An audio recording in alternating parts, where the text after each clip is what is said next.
Welcome to the Find Your Leadership Confidence podcast with Vicki Noethling.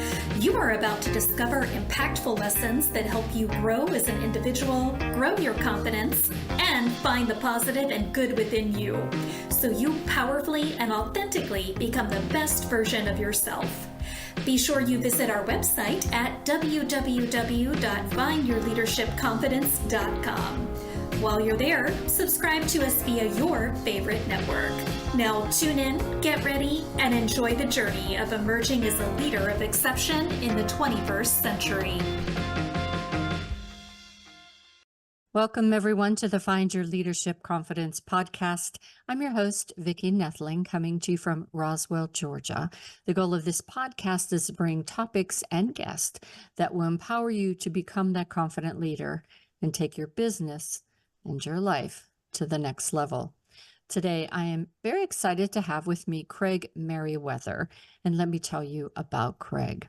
Craig is a mindset coach and a clinical hypnotherapist, helping people eliminate negative emotions and trauma so they can reach their full potential. He has helped thousands get rid of test anxiety, fears, phobias, change unlimited or limited beliefs, and increase their confidence with Ace Any Test, the most comprehensive course for test anxiety relief. He is the author of the best-selling program, Depression 180, about which psychologist Dr. Stephen Gergovich, I think is how it's pronounced, Gergovich, is a clinical assistant professor of medicine at the Center for Integrative, medicine. Integrative medicine, yes. University of Arizona. As I explained to Craig earlier, I've been doing this since 7:30 this morning, so my mouth is not so great, but that's all right. We'll continue on. So, Everybody calls him Dr. G. Dr. G, and I can see why. Says that Craig Meriwether's book is the most comprehensive and user-friendly resource to help ourselves and loved ones struggling with depression. He highly recommends this book to everyone that wants to help turning their depression around. Craig has also created the Mind Mastery Blueprint and Life Transformation Kits, and is a featured author in New York Times best-selling book, Pearls of Wisdom, 30 Inspirational Ideas to Live Your Best Life Now. Along with Jack Canfield, Marcy Shimoff, and Janet Atwood, Craig also hosts the popular podcast Tipping Point Radio, interviewing such experts in mind, body, and spiritual transformation as Marianne Williamson, John Dispenza, Greg Braden, Bruce Lipton, and jazz great John McLaughlin, and many more. So we're going to talk about today some things that in this changing environment where a lot of people have to pivot, whether they wanted to or not, with companies downsizing, right-sizing, doing all those things, or people that are, in college trying to get a leg up and change maybe their careers or just starting their careers. So 10 tips to ace your exam, your audition, or your interview. So please welcome my guest, Craig Meriwether. Thank you, Vicki. I really appreciate that. Nice introduction. We have a lot to go through and a short amount of time to do it. So we're gonna press on. Press on. So first question, very easy question, is where do you live? Oh, sure. Flagstaff, Arizona. And we're a little bit south of the Grand Canyon, a little bit east of Sedona, and up in the mountains. We get snow every year. We get the 4 seasons, so it's a really beautiful small town to raise a family in. It is a beautiful town. I've been there myself. So just briefly, you know, I gave all of the kind of highlights, but talk about your journey that took you to where you are today with this, you, you know, Yeah. really, I Um, think something that's needed in our world. So talk about, you know, what was your driving force? it, with a lot of people who get into the healing modalities, whatever you're working with, as a healer or as a therapist or a counselor or hypnotherapist like I am, uh, came from my own pain I was going through. I struggled a lot with depression in my Mm, life, a lot of mm, anxiety, mm, and my mother struggled with a lot of depression. And uh, this was mainly noticeable in the 1980s when I was a teenager. And this was way before the SSRI drugs, the selective serotonin reuptake inhibitors, were coming, Prozacs and things like that. Those came out in the mhm, mid 90s, late 90s. mhm. And of course, there's no internet back in 1980, or at least internet that us common Was people worth could, anything. yeah, they could uh, connect to. So really, it was just whatever book you could find at the library or your Yeah. bookstore, maybe an article in a magazine. And the biggest thing to do around depression back then was talk therapy. And I've done my share of talk therapy. What I find with talk therapy, it could be extraordinarily helpful and healing. But if you're not talking about the root issue, Mm-hmm. healing really can't happen. If you don't know what the root issue is, if it's unconscious, then healing can't happen. Uh, you may get some relief, uh, but in terms of really dealing with the depression, if the depression is due to some sort of hurt or pain or trauma that happened in the past, not much is going to happen. And so I spent a lot of the 80s and 90s kind of searching, but not finding too many solutions. It was really the birth of my son in the year 2000 that I Mm, really wanted to get my life together. Uh, mm. I know my mom struggled with depression. I struggled with depression and anxiety. And I thought, well, if my son has to deal There with is this as it. Yeah. well, or gets triggered in him as well, then I wanted to be able to help. I wanted to be able to at least Yeah. point in the directions of how you can get better. And so I really started working on myself. At that point, I was kind of nervous about the side effects of the Prozacs and the other antidepressant medication. So I didn't really feel like going down that road at that time. And so I just started doing research. And that, at 2000, 2001, the internet was coming out. And you could find a lot of information. You could find research studies. Mm-hmm. And so I just started doing the work and finding various things, whether it's diet and supplements and exercise and just all sorts of different tools and techniques and strategies for mindset. Mm-hmm. And after some time, I realized it'd been a while since I'd felt depressed, felt anxious.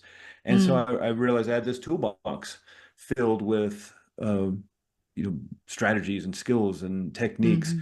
to help with anxiety, with uh, depression. So that's when that book came out, that Depression 180. I started writing that back in 2011, something like that, 2012, and then the others kind of followed in the podcast. And I loved the work so much, talking to people about this stuff, that I ended up training to become a hypnotherapist and neurolinguistic programming specialist, and been working one-on-one with people. And one of the big issues that people come to me for is anxiety and nervousness, and specifically around tests. Uh, if they're trying for a promotion at work, job interview, or having to give a presentation or a speech or something.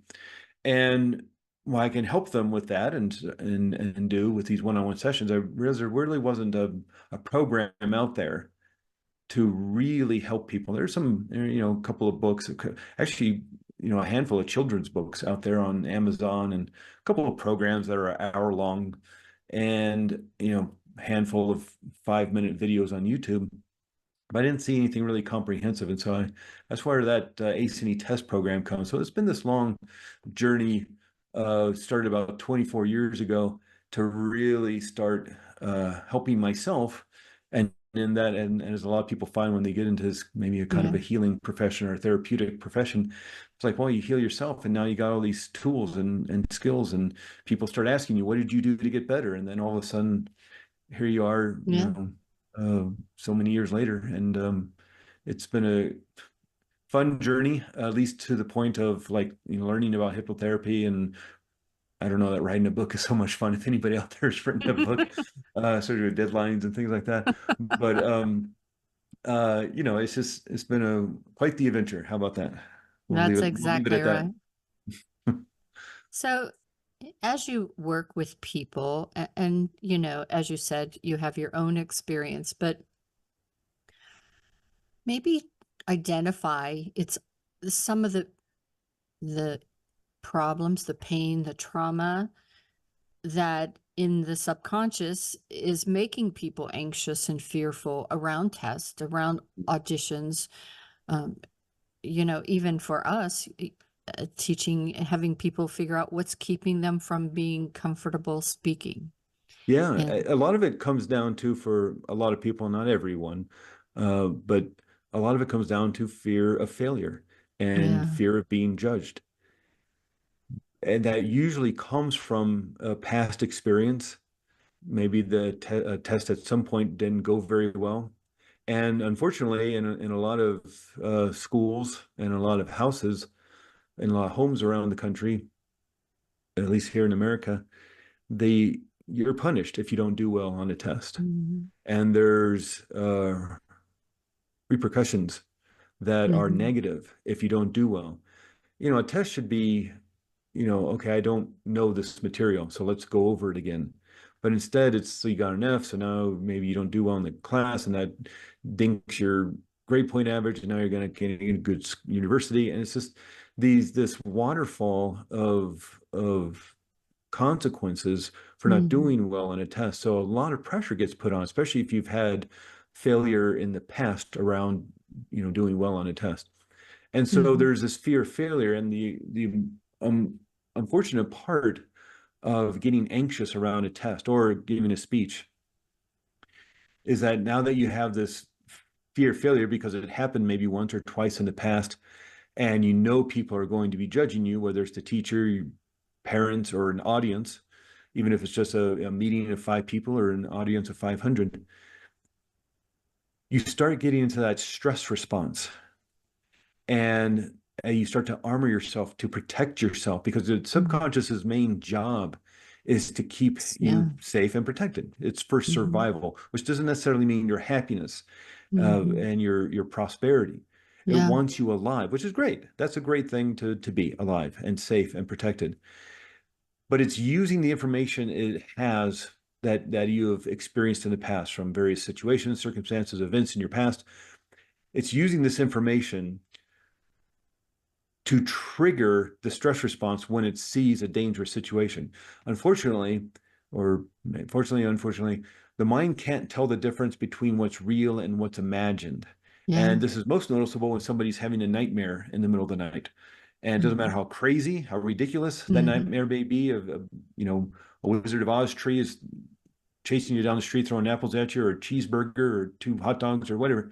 It's ridiculous. It's stupid. It's not going to happen. Or it could be something very realistic. Maybe a veteran's having a PTSD nightmare about the war, even though it was 30 years ago.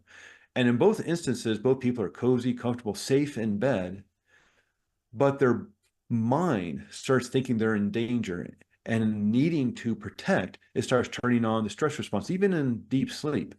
And so the brain starts creating the hormones of adrenaline and cortisol. Adrenaline, you've probably heard the things of grandmothers lifting cars off of babies and things. That's adrenaline doing that. That's now coursing through your body. Hundreds of millions of these molecules called neuropeptides. And these molecules send the signal of emotion to your body. That's why you can feel the difference between fear and anger and joy and happiness. These are literal molecules of anxiety, molecules of fear, molecules of anger, hundreds of millions dumping into your bloodstream. 300% more blood moving to the big muscle of your arms to fight, 300% more blood moving to the big muscle of your legs to escape, all while you're sleeping. Because it's trying to protect you from this, Wizard of Oz tree throwing apples at you, or a cheeseburger, or the war nightmare. And if you're out in the world in real life and you encounter what your subconscious deems as a dangerous situation, it's also going to turn on the stress response, which again is great if, you know, you're out in nature and maybe seeing the videos of people being chased by bears down the ski slope, or, you know, you know, there's a rattlesnake in the trail, or, you know, something's happening that's dangerous, a fight in the street.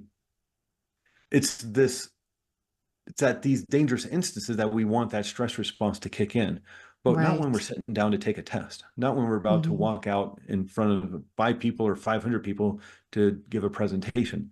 That's the wrong time to have all that blood supply move to your big muscles to keep you safe and alive, to armor yourself in that way. And Mm-hmm. we also get that tunnel vision where, you know, we stop seeing what's in your peripheral and just focus on that one dangerous situation. And we also have a tendency to start shallow breathing Mm-hmm. and just breathing into top part of our lungs. You feel where your rib cage is. Your rib cage your rib cage is really big. It's like 2 inches from your hip bones. That's how big your lungs are. But we don't end up breathing in the bottom of your lungs because we're tightening our stomach muscles. We're Right. waiting for that 1-2 punch to the gut. So we're tightening that. We're breathing slowly, and our brain takes 20% of the oxygen we breathe in. And so if we're not breathing well, if all our blood supply is moving to the big muscle of our arms, we don't have the nutrients to fuel the blood supply, the oxygen to fuel our brain for rational, calm thinking. And so even though you've studied, even though you know the material backwards and forwards, you get into this stress response, this fight or flight stress response that keeps you from doing well on the test, the exam, the speech, the job interview, all because your subconscious mind is actually trying to protect you for something it thought was dangerous. And unfortunately, what is strongest within your mind is what you practice over and over again. And so it just kind of snowballs in Yeah. that maybe you didn't do well on a book report in the 6th grade, or a history test or something like this, and then just snowballs to the point where you're so nervous before a speech or a job interview that you just, you know, end up choking even more, even though you've Mm-hmm. practiced, even though you know the material if you're doing a test. And so a big part of the healing around this is not only, you know, dealing with the hurt and pain that may have occurred in the past, but also practicing something else. And again, what is strongest within your mind is what you practice over and over again. What you practice, you get better at. And we know this from, if we're playing piano or guitar or learning dance or martial arts or a foreign language. What you practice, you get better at. And so Yeah. you can practice peace and calm. You can practice confidence. And that was part of my, you know, healing, in that one of the techniques is practicing who you want to be. Yeah. And even if it's, you just got 5-10 minutes, you can spend a little bit of time visualizing yourself as a person you want to be, pretending you're that person. Now, literally rewire your brain. And I could go just on the whole point of rewiring your brain. We can go on and on for hours and hours I talking think about that's another that. Yeah, topic it's a that whole we'll nother have to topic do consider, for sure. but I wanted to stop you for a second because a couple yeah. things came up as you were talking about that I think it's worth just chatting a little bit. You said we talked about, you know, in the U.S. we put a lot of pressure, but I teach also the 9 to 17-year-old kids, and a lot of my students, for teaching them to be leaders and better public speakers, communicators, is the pressure that the kids that parents are from India or the parents are from an Asian country, which obviously is part of India, I guess. Yeah. But there is, I think, even more pressure than I see in the US parents. In a lot of cases, you know, it's really, I think, later on going to be impactful to the kids in their sense of worth, always trying to be perfect and best. And so that was one thing. And then you were talking about how this fight or flight kind of causes us to adjust and change and have that tunnel vision. But as soon as you said that, I kept on thinking, you know, this trying to protect our life causes us to keep from living. Yeah. And I see this not only in people that are in the workforce, or students, but also in the elderly, that there are so many things that are going on in society, politics, all these things that has that really complete fear factor where they just want to stay in their rooms, lights out, not accept that. And so that's another piece. And so for them, they've lived a longer life identifying what trauma, what pain is causing them to not live. I think is something that's even harder for the older generation, because Yeah. it used to be the whole idea that your mind is doing all this, your subconscious is doing all this. When they were young, it was, well, you're crazy. You got to be crazy. So if you could just kind of touch on those things. Also the one of the issues around dealing with hurt and pain from the past is that these feelings that we get, the feeling of anxiety, the feeling of fear, the feeling of anger, these are warning signals that there's danger in the external environment. Now, someone pulls a fire alarm in a building, the sirens go off, the strobe lights go off, warning everybody that there's danger, you need to get to safety. We also have a warning system, and when our subconscious mind gets triggered for danger in the external environment, real or imagined, whether it's a real threat to our safety or something, from a nightmare during a dream, or just, having to go in front of the board of directors to give a presentation or something, whether it's real or imagined, our mind is going to start warning us through our body that there's danger. That warning comes in the feeling state of anxiety or fear or worry or overwhelm, whatever that feeling state may be associated with the issue. If you don't acknowledge that warning, the volume just gets turned up. Yeah. And it's just like if you're sitting at your desk and the fire alarm goes off and you just keep sitting at your desk, it's as if the fire alarm would just get louder, because it thinks you're not paying attention. We are paying attention. It's just you don't want to acknowledge that the fire alarm is going off. And so you find various ways to self-soothe, to try to numb yourself from those warning signals that seem to keep going off and off and off over and over and over again. And, maybe it's just a little trickle at the beginning when you're younger. And as you go through life and the challenges of life and the issues that come with family and children and your own elderly parents and work and mortgages and car loans and all those things.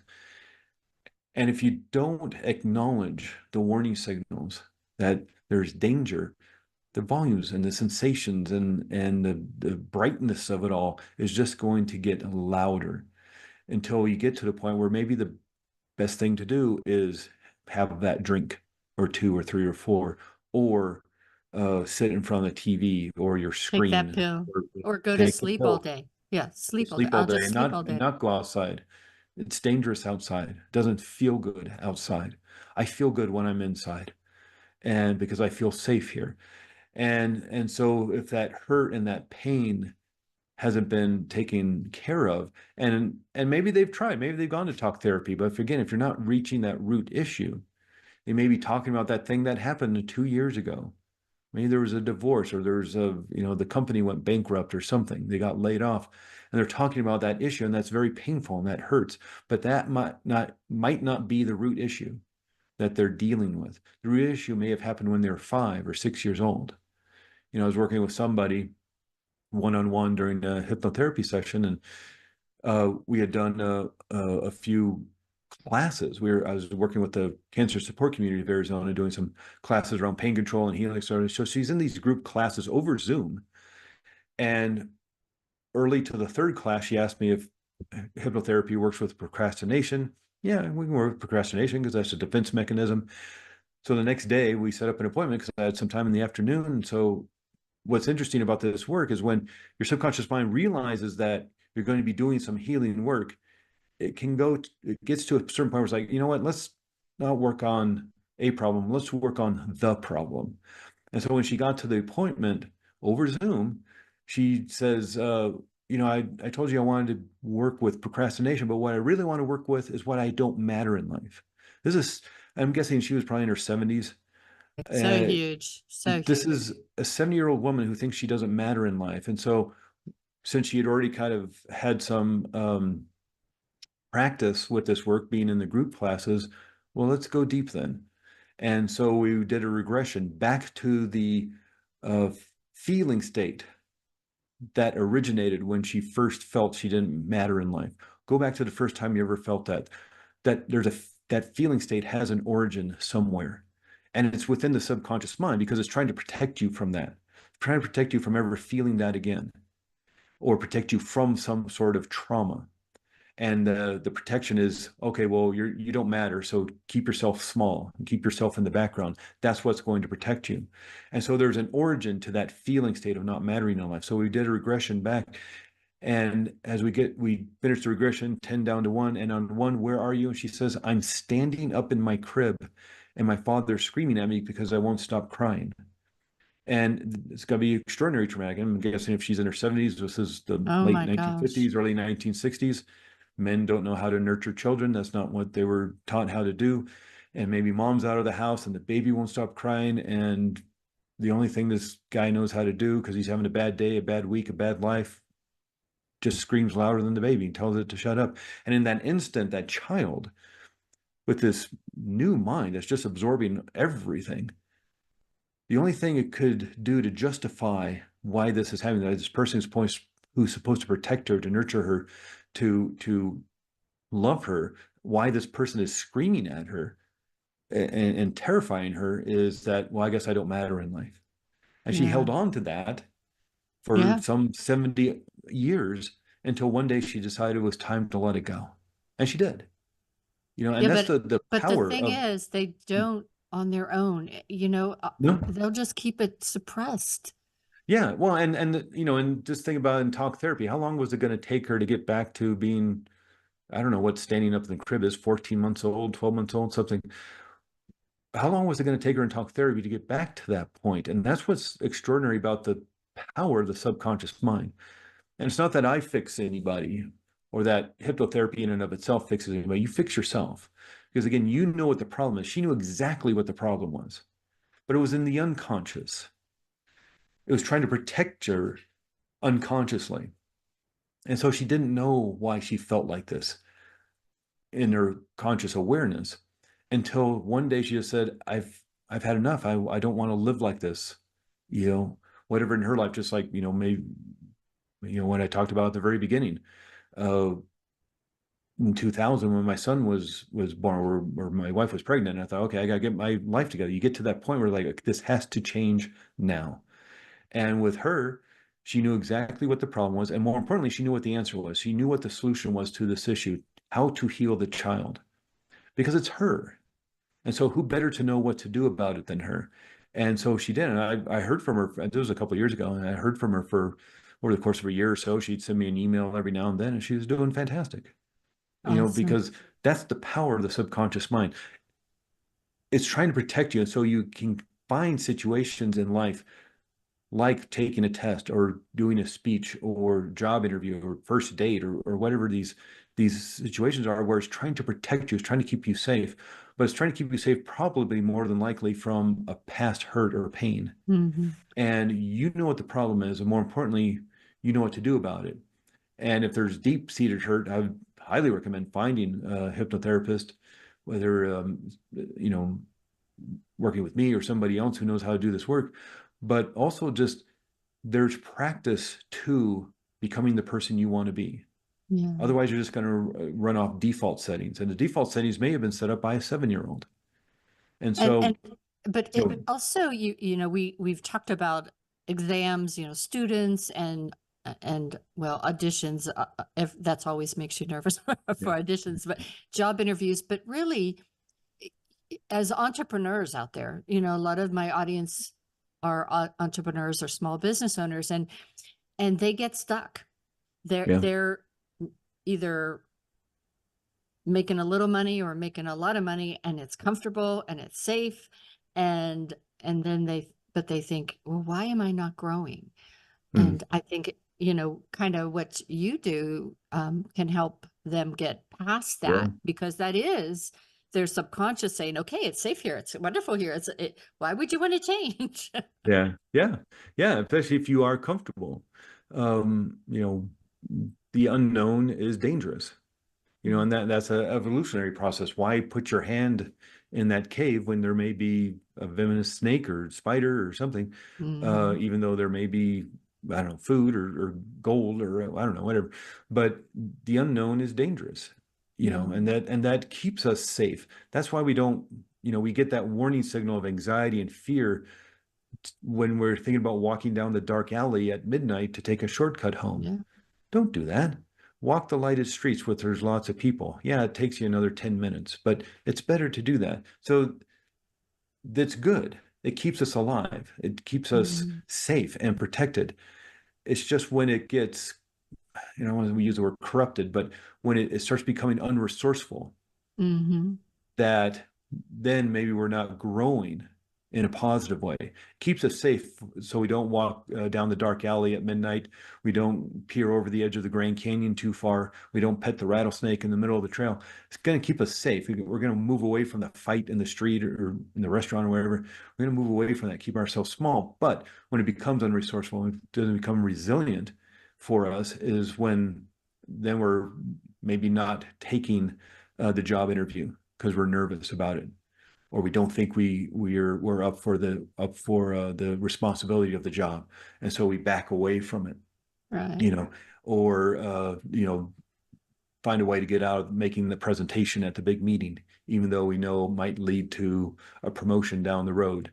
You know, Mm. it's that fear of failure, that fear of being judged, as well as you're moving out of your comfort zone, and it's your comfort zone because it's comfortable, Right. you know, and who wants to be uncomfortable? You know, it Right. doesn't feel good. But that's kind of the unfortunate thing, the growing pains, as they say, as we're growing from children into young adults. It's like, yeah, growing can have some pain at times, but when you have a toolbox full of tools to move through life, and whether, you know, it's what we've been talking about today, or some of the other guests you've had on your podcast, or the books you read, or the blog posts, or the, you Mm. know, videos you watch on YouTube, is like there's many tools and techniques and strategies and skills. It's just you got to do it. The Dalai Lama still meditates every day. The man's 89 years old. And if there's anybody to have it down by now, you think it'd be that guy. But he read his books. He talks about the anger and the sorrow and despair. He's a human being. And what's Yeah. going on in Tibet creates anger and sorrow and despair. They're still bulldozing down his monasteries and arresting his monks. And, you know, he's exiled out of Tibet in like 1958 or 1957, something like that. And he gets angry. He's a human being. He's going to feel those. That's a natural response to an extraordinary situation. But he doesn't want that to be who he is. So every day he practices loving kindness and compassion. Mhm. And again, if anybody's to have it down by now, you think it'd be that guy. That he's not Yeah. married. He has no kids. He's had a staff of people to meet his every need and want since he was about 5 or 6 years old. And still 89 years old, he's still practicing these Yeah. techniques and these strategies that he uses in his life to be the person he wants to be. So you can have all the joy, the happiness, the confidence you want, but it does take some effort. You know, I'm sure a lot Yeah. of your listeners know Tony Robbins, Mhm. the personal growth guy. There's that documentary that came out about him some years ago. I'm sure some of your listeners have seen it. I'm Not Your Guru, which I think is on Netflix. Mhm. And it shows him at a week-long event in front of 10,000 people, but it also shows behind the scenes stuff. And it also shows him getting up in the morning. And he's doing the cold plunge. He's doing the little trampoline to awaken his adrenal glands. He's doing his meditation work that he does. And this guy's been doing it for 40 years. Tony Robbins started in 1980. Mhm. That big book of his, Awaken the Giant Within, came out in like late 80s, early 90s. This guy's been doing the work for 40 years, and he's still doing. He still puts himself in state before he walks out on stage. Yeah. And so if you have to take a test, if you have to do a job interview, if you have to give a presentation, a speech, something, you know, just don't walk in Yeah. from your car to the room, put yourself in state, just like Tony Robbins puts himself in state, just like Dalai Lama is still meditating every day, just like any master musician or master of martial arts or gymnastics or dance, they're going to practice every day. And so put yourself in state, just like Tony Robbins before he walks out on a stage. 40 years later, he's still making sure he's the Tony Robbins when he walks out on stage. He's not in that, he's not wearing the hat of being a business owner, dealing with taxes and the events of next year and talking to his wife on the phone and dealing with the kids and the homework. And yeah, he has to deal with all that. But when he walks out on stage, he wants to make sure he's the Tony Robbins.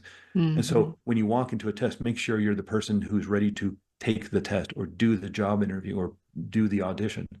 And you'll notice as you practice this, and don't wait until it's right before the test. Don't wait until it's, a minute before you walk into the room or the audition or the job interview or the speech. Practice this up to, the weeks ahead of time, becoming that person of peace and calm and confidence. And you can just pretend.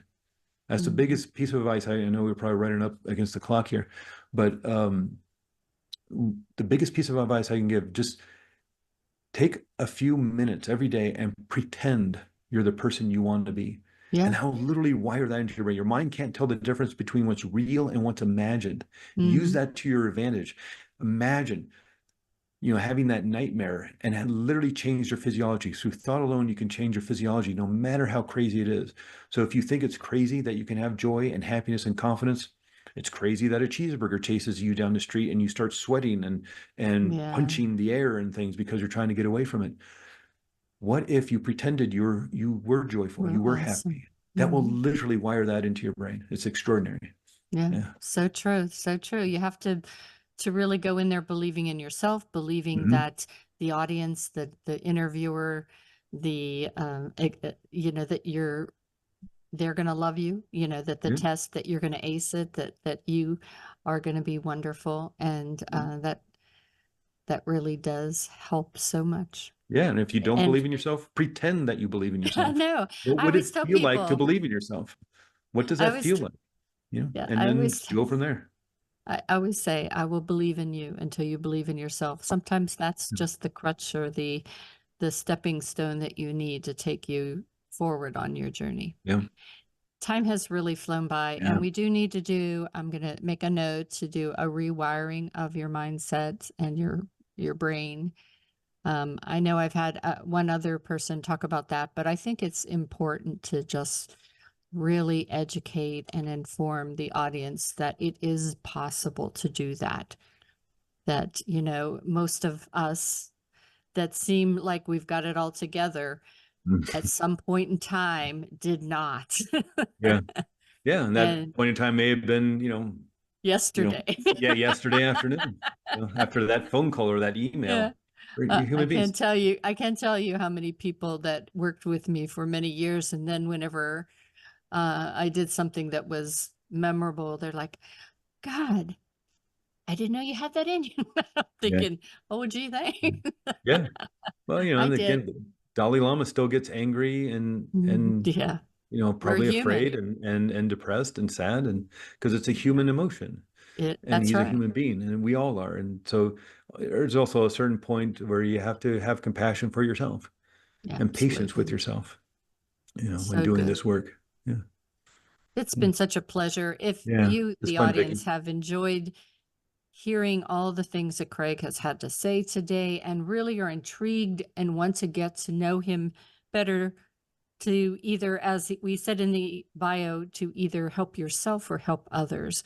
Watching this and you're just listening, I am going to read, as always, the information, but you can find it on my YouTube channel, Vicki Noethling. So please subscribe, as well as you can go to findyourleadershipconfidence.com. It will be in the video show notes.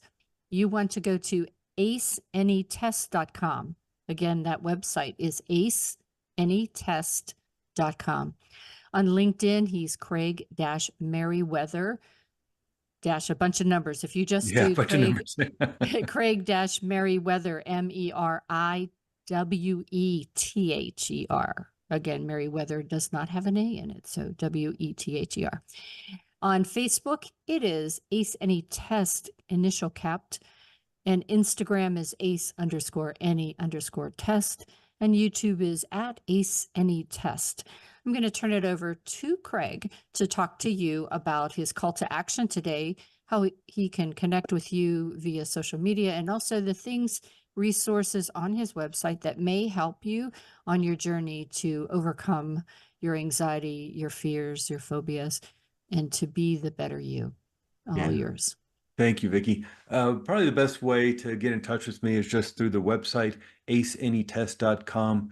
You can also find me at my hypnotherapy business, which is Arizona Integrative Hypnotherapy. Or if you just Google Flagstaff Hypnosis, you'll see Arizona Integrative Hypnotherapy come up, and that is me. If through social media, if I do social media, it's usually just Facebook. I have some of the others, but I'm not as proficient at getting on those. So Facebook is probably the one I'm on the most. But if you really want to get in touch with me, it's probably aceanytest.com. It's probably the best way. Awesome. So thank you so much for being a wonderful guest, Craig. I definitely did enjoy our conversation today, and we definitely will get back together to do a second segment. But for those that are listening, please do go to that aceanytest.com website to learn more. And thank you again for being such a great guest. I appreciate the invitation. It was a fun conversation. Awesome. And as always, I remind everyone every day. So life is a journey, and it's up to you to enjoy the ride. This is Vicki Noethling signing off. Thank you for tuning into the Find Your Leadership Confidence podcast with Vicki Noethling, where we share impactful lessons that help you grow as an individual, grow your confidence, and find the positive and good within you so you powerfully and authentically become the best version of yourself. Remember to visit our website at www.findyourleadershipconfidence.com and enjoy even more great episodes like this one. Again, while you're here, subscribe to us via your favorite network. We look forward to seeing you next time on the Find Your Leadership Confidence podcast.